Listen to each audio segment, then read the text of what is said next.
y a 150 ans, la société par action était une institution peu importante. Aujourd'hui, l'entreprise est partout, omniprésente, comme l'Église, la monarchie, le Parti communiste en leur temps. La société est l'institution prédominante.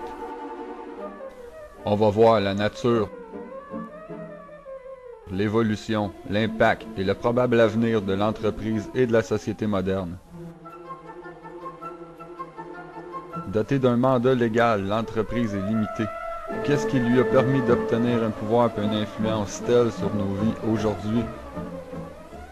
I do think there is an overhang over the market of distrust.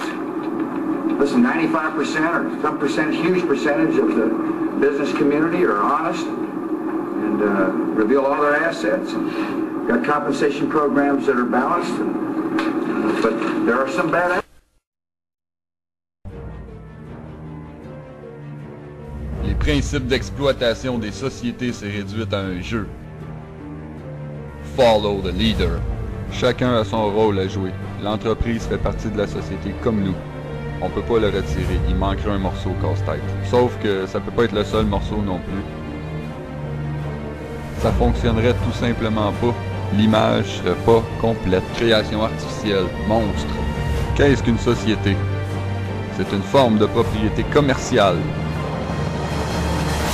C'est un groupe d'individus qui poursuivent ensemble toutes sortes d'objectifs. Le principal est de faire des bénéfices importants, croissants et constants en toute légalité pour les propriétaires de l'affaire. La société moderne est née de l'ère industrielle qui a débuté en 1712 quand un Anglais, Thomas Newcomen, a inventé une pompe à vapeur pour pomper l'eau des mines de charbon afin que les mineurs extraient plus de charbon au lieu d'en sortir des seaux d'eau. C'est une question de productivité. Plus de charbon à l'heure. C'était le début de l'ère industrielle. Puis c'est devenu plus de fer, plus de textiles, plus d'automobiles.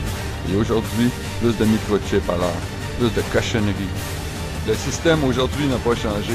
On produit des produits plus sophistiqués. C'est tout.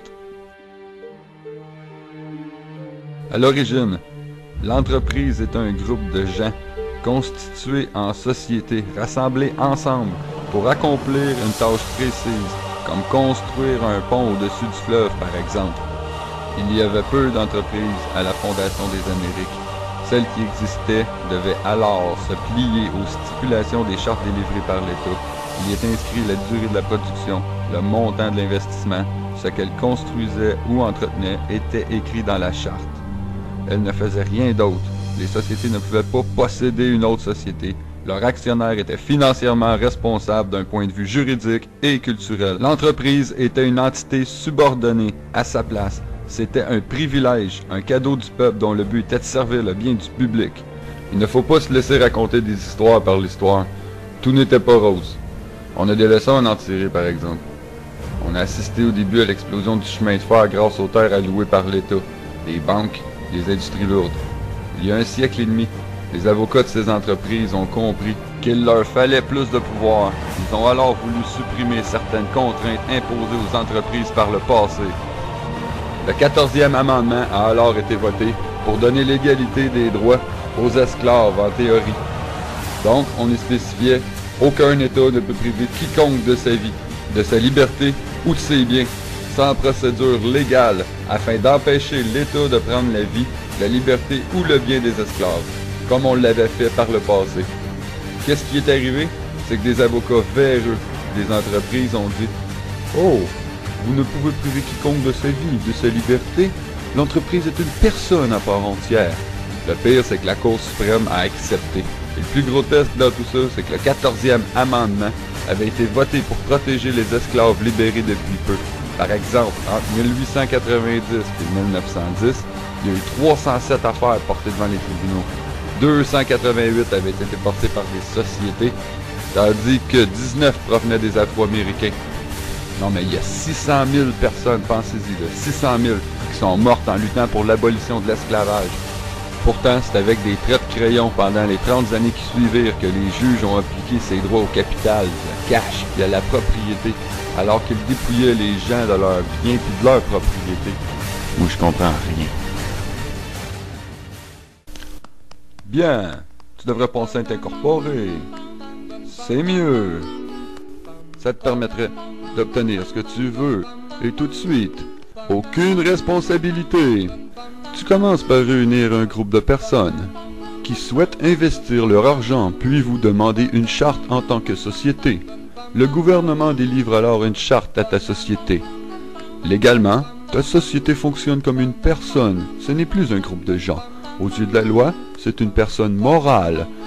Maintenant, ta compagnie incorporée bénéficie des droits légaux d'un individu comme toi et moi. Elle peut vendre et acheter des biens. Elle peut emprunter de l'argent. Elle peut poursuivre en justice ou être poursuivie. Elle fait des affaires, elle prospère. Ta compagnie, comme des milliers d'autres personnes morales, fait partie de notre quotidien. C'est un membre de notre société à part entière. Mais, après avoir obtenu le même statut et les mêmes droits qu'une personne, une question se pose. Quelle sorte, quel genre de personne en réalité cette société va être? Le vrai problème avec ces entreprises, c'est que ce n'est pas des personnes comme toi et moi, ou comme nous. Ils sont différents de nous. Sans âme, tu peux pas ressentir de culpabilité. Sans corps, tu peux pas être emprisonné. Si vous pensez que les entreprises ont des émotions, qu'ils sont politisées, intègres, vous vous méprenez. Leurs seuls intérêts, ce sont les bénéfices. OK, il y a certaines entreprises qui sont responsables. Elles produisent des biens et des services qui nous sont utiles puis qui améliorent la vie. Mais le problème provient de la course aux bénéfices. L'entreprise doit juridiquement faire passer ses résultats financiers avant tout, même le bien du public.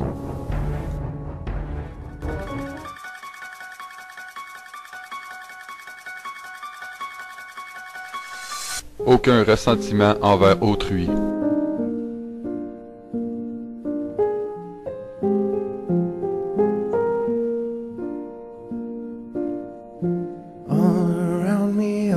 Aucun ressentiment envers autrui.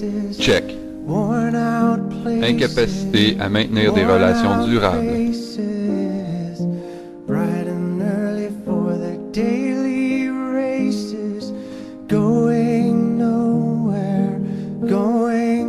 Incapacité à maintenir des relations durables. Check. Se fout éperdument de la sécurité d'autrui. No expression. Hide my head, I wanna drown my sorrow.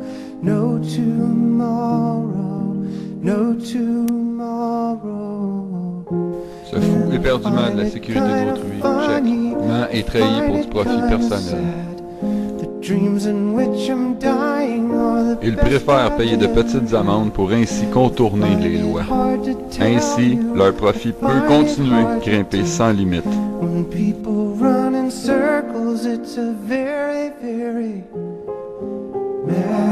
Ment et trahi pour du profit personnel. Check.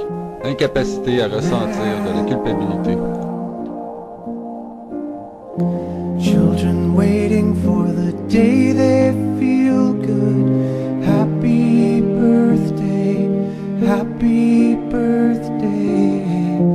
And to feel the way that incapacité à ressentir de la culpabilité. Check.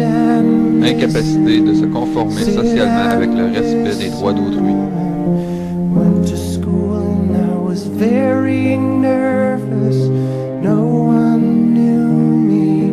No one knew me. Hello teacher, tell me what's my lesson. Look right through me. Incapacité à se conformer socialement avec le respect des droits d'autrui. Check. Check. Check. Check. Check. Check. Check. Diagnostic du sujet, psychopathe. Personne n'est tenu responsable. Pourtant, les sociétés ont les droits des personnes immortelles, mais pas n'importe quelles, celles dénuées de leur conscience morale. Ces personnes sont accréditées par des lois pour s'occuper seulement que de leurs actionnaires. L'eau, l'air, la terre, ça c'est des richesses. Il faut que ça change. Une société, c'est pas une personne. Pourquoi qu'il n'y a pas des plafonds profits redistribués à la communauté?